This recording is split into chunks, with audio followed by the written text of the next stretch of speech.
Well, not only is it an exceptional event, but it is, I think, the most important event in American history, because it not only legally created the United States as a government, but it infused into our culture almost everything we believe. Our highest aspirations, our noblest ideals, our belief in equality, liberty, constitutionalism, all of these things come out of the Revolution. So the Revolution created almost everything we believe as Americans. And for that reason, it has to be the most important event.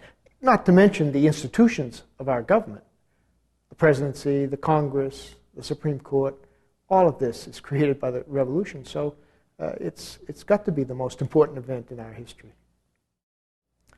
Well, it's because the Revolution was transformative. You start with a monarchical society in a world of monarchies. A society which was hierarchical, in which people deferred one to another, vertically organized society, society totally unlike anything that we can know in our own time, but a society also very different from the 19th century world, where horizontal relationships, people knowing people alongside one another, that society was transformed, that vertically organized society was transformed by the Revolution.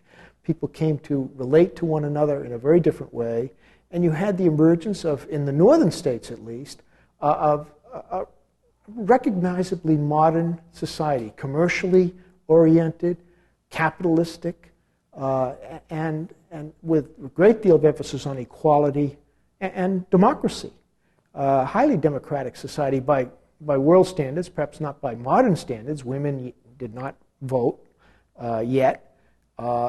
Blacks, even freed blacks in the North, were not sharing in equal rights, but there were movements afoot already to change that.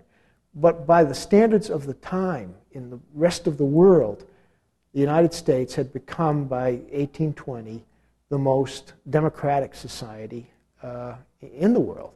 And so that occurred in a relatively short period of time, from the time of the Revolution, 1760s, to the 1820s. You have a vast transformation, I think, of the culture, particularly in the northern states. The South remained much more 18th century-ish. And the difference between these two sections, of course, already visible by 1820, culminated in the Civil War.